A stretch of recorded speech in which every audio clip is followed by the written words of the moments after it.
Shadow Man represents what I would consider death. He's kind of the liaison between this world and the next. The evolution of him, they wanted a very blank character. He's very pale and androgynous. He's kind of like a blur. Hi, I'm Brett Hayworth. I play Shadow Man. About 2 weeks ago, I was a long-haired animator. I usually do CGI and VFX, and was asked to come in for an audition, and thought, what the heck, just for her, I'll give it a shot. But needless to say, here I am now. We airbrush him to look a ghostly pale white. A little bit of contouring, a little bit of breakup, kind of sink in the eyes. And I think digital will take it the rest of the way by skip framing him, blurring him out.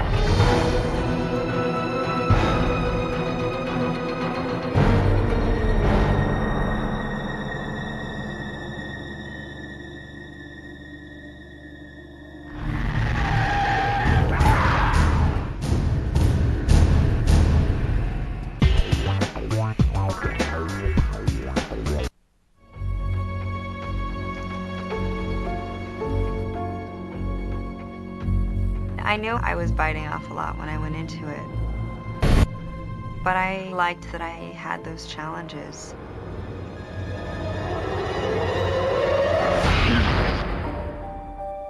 At the center of this picture is Jessica's character, Sydney Wells. Well, I play a blind solo violinist, and I'm not blind, and neither am I musically inclined in any way, shape, or form. So that was definitely challenging. It's one of the most difficult instruments, period, to learn to play. While I was shooting Fantastic Four, I actually started taking violin lessons pretty consistently, starting with Twinkle, Twinkle, Little Star. Basically, we are working on training her body, her fingers, her bow arm, her vibrato, everything, make it look like she's playing like a world-famous soloist. Just learn.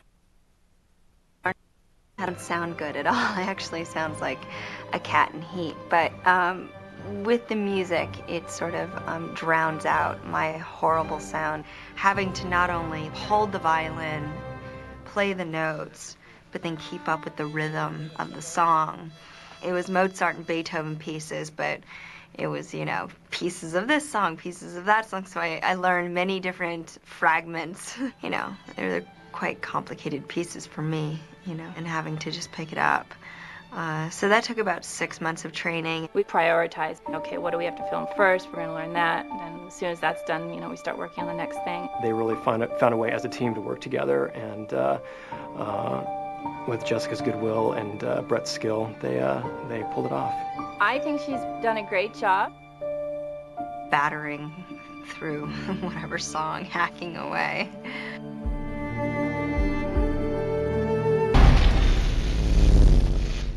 And then, on top of that, I get to be blind. We pick her up as she is getting ready to have a cornea transplant. She starts seeing things that she's not sure if they are really part of the world that we would term as real. What we were able to do for Jessica Alba was to provide training under what we call sleep shades. That's a tool that we use that simulates blindness. I had different notions of what it would be like to be blind. This movie threw all that out the window. I think what surprised us most about these people who had partial sight, in a lot of ways, were more independent than a lot of people that we knew that were fully sighted, had all of their sensory perceptions. Oh shit, thanks. I didn't even see that. Neither did I. We were able to connect her with a young woman named Jessica Bachicha, who went out to Los Angeles and really gave Jessica Alba a better idea of an individual who was very competent, very capable, but also happened to be blind. I hung out with her for a couple weeks and picked up on how she interacts with people, how she opens doors, how she counts her steps and moves around with such ease. She's very graceful, very elegant. It's my hope that this movie will show an individual who happens to be blind, but in every other way is competent and capable. It was interesting making this character very strong and very independent, even though she has a handicap that people think make you unable to really function. I think Sydney's very independent and self-sufficient and confident. I think she sort of loses her mind a bit when she gets her cornea transplant and takes on this bizarre psychic ability. And I think, throughout the movie she's trying to gain her sanity back. And by the end, it kind of comes around full circle. It is a life-altering experience she went through.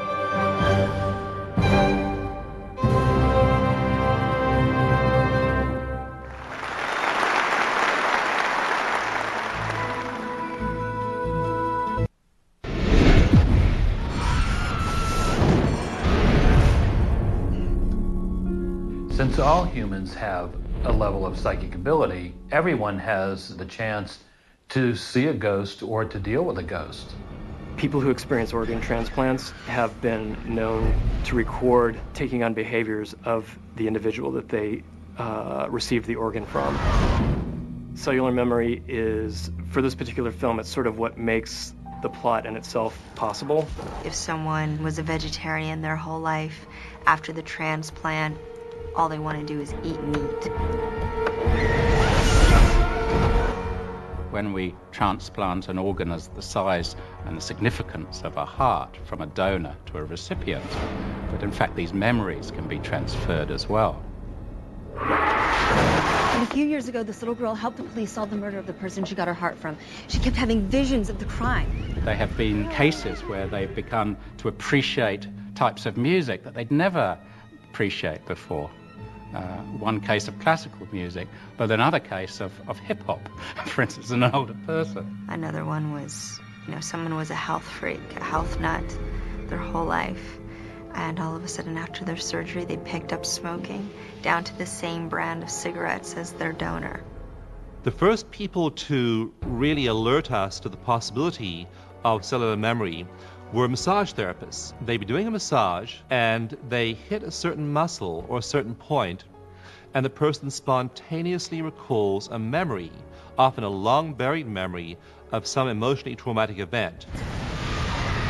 Dr. Paul Pearsall, in one of his books, talks about a young man who died, was a heart donor for a young woman. And about a year after this, his parents were going through his effects and discovered some audio tapes that he'd made. And one of those tapes was called Danny, I'm Giving You My Heart. The young woman who received the heart was called Danielle. And when the parents of the young man who died played Danielle some of Danny's songs, she could finish the phrases without ever hearing the music. The smallest part of us can store everything. And this isn't so strange, because if we look at our DNA, we've got all that information, and it opens up this hugely amazing concept that, as far as our information systems are concerned, that we live in a holographic universe of which all the information is stored in the smallest part.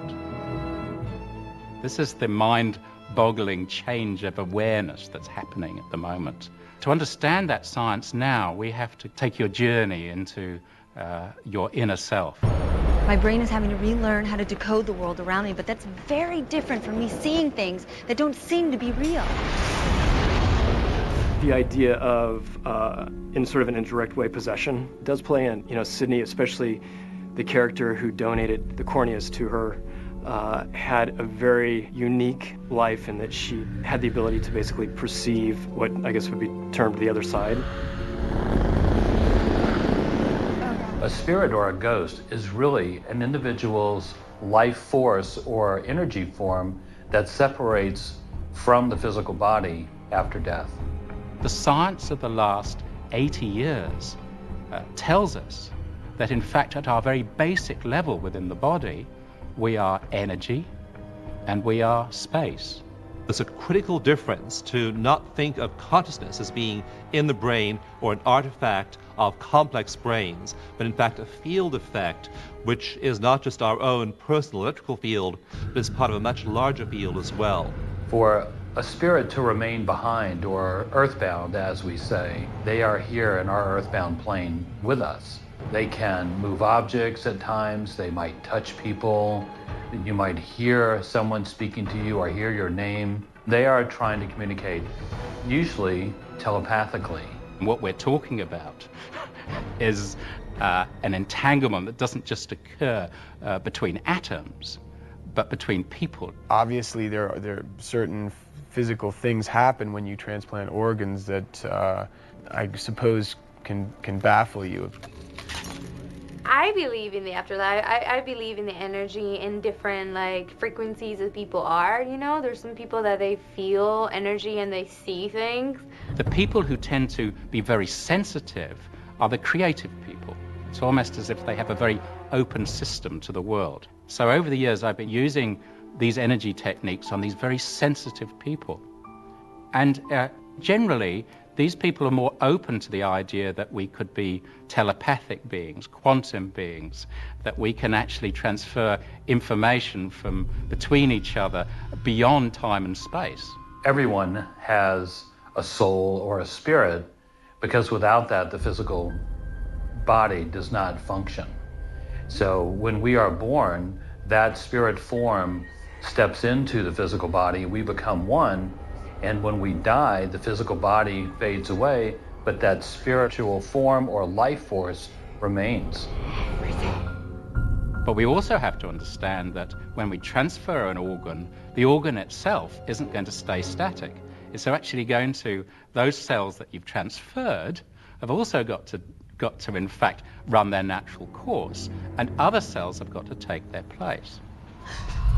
The body is totally replacing its cells all the time, and yet our conditions, asthma, eczema, recurrent headaches, migraines or whatever, outlast this.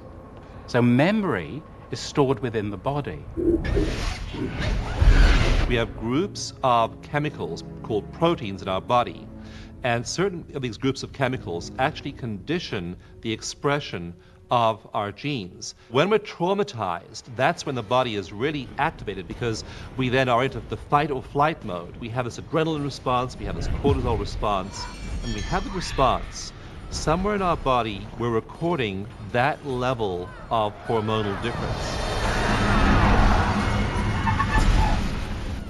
And if in fact this is the case, that our physical structure is formed on our energetic structure, if in fact we can approach medicine by looking at our energy first, then we may be able to nip things in the bud before they get manifest in the body. You know, the paranormal is now the new religion, basically. And the reason is because people are no longer okay with being forced into learning or being told this is the way it is, and you have to learn it this way, and you have to accept it no matter what. People are more intelligent today than they were 2,000 years ago. They want answers. I think he's amazing. It's pretty fascinating, and doing a film about that, it brings more attention. Because they're stories, you can't really research them in the same way you do regular double-blind randomized clinical trials. There are skeptics, and there should be skeptics, because any new research, any new therapy should be tested rigorously before it's put into widespread practice. All of these things are still research questions that aren't yet known, and we get these little pieces and little clues, and it takes us a while to integrate them into a big theory, and I don't think we're nearly at that point yet.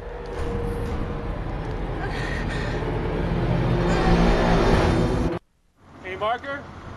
The big finale scene at the end of the movie was a huge undertaking. They wanted some sense of danger and, of course, excitement in the movie. We shot it over 5 nights.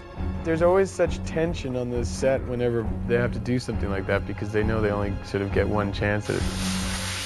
It's all about safety. It's pretty exciting. It's going to make a big bang.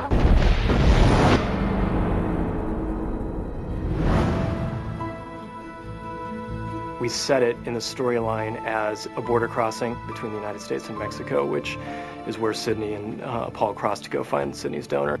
We found a drag strip in New Mexico, so we were able to build a duplicate border over the middle part of the drag strip where all of the action kind of took place and centered around. It took us several months of planning. It involved a lot of pyrotechnics, which is always a tricky bit of business, several cars, vehicles, a gas tanker blowing up. We tried to keep it believable. The original film that the Pang brothers did set it in the city environment. We kind of took it outside and put it in a more rural place. Let things calm down just a little bit more before cranking up the stakes. How many cars are involved with all this? When I first met the directors, I actually had bought some cars before this meeting, knowing that maybe it would be useful. And I get them out, and I'm trying to put them on the desk, and I'm trying to match what their drawing is, you know, this formation of cars. Of course, they're scratching their heads looking at me and, you know, speaking in French, like I'm probably crazy. And then they realize what I'm doing, and they both get up out of their chairs. They're excited, and the three of us are huddled around this table, you know, and we start playing with cars. And then when I came in one day, they had all these 24 scale cars. I was like, hey guys, that's great. The fire will come across the cars and roll over this car, and these guys... Instead of having a two-dimensional picture that, you know, is difficult to draw each version, we can actually kind of see and talk about how many cars, which ones are which, and how it moves in the scene. We can get into where our tanker truck's going to be, where our hero truck's going to be, and actually see it. Plus, it helps with transportation, with art department, with everybody, because they can see what we're doing instead of just getting a drawing or some computer-generated, you know, which those work well too. But again, you know, when you can actually physically walk up to it and see it, I think it really, you know, helps put the other departments on the same page.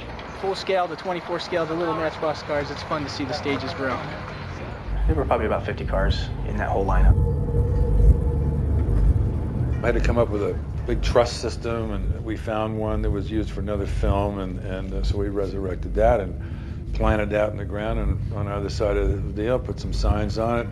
I designed some customs and the Border Patrol, you know, offices and stuff like that. And that set was kind of scary because I was going to do all this stuff. We're going to blow up the tanker, and we're going to blow up cars and all this kind of stuff.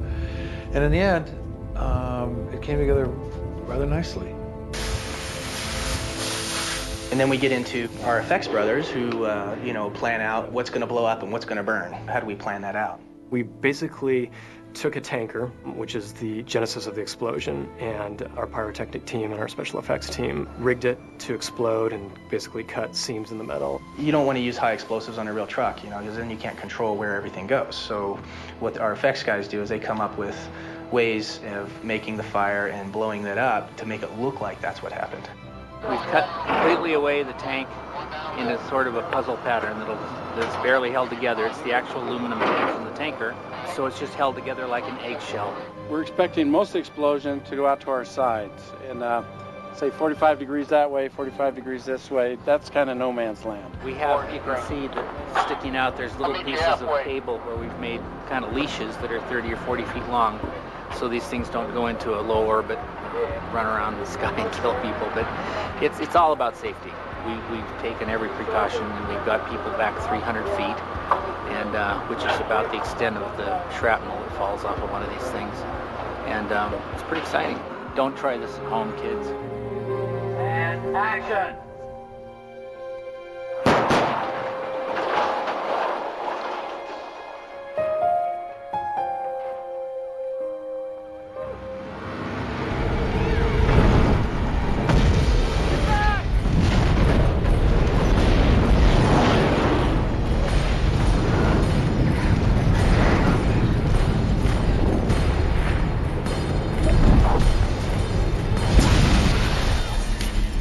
Quite a big plume of, not just smoke, but a big plume of fire that went up in the air. We were very pleased that it was the size that it was, because it was kind of a remarkable scene. The explosion? Are you kidding me? That's awesome. All the people that were involved, that were so excited. Oh my God, we blew this, and it was huge. I think it went very well. I think with the storyboards, all the meetings, everyone's idea of what it should be, I think we've more than achieved that. It was terrific. It's a real sleight of hand and to be enjoyed. I think the main thing that you always hope for in situations like that, nothing goes wrong, which was great. We got through it, and on top of that, you know, the actors were able to really bring home some nice character moments, even in this big, otherwise kind of action sequence. And cut!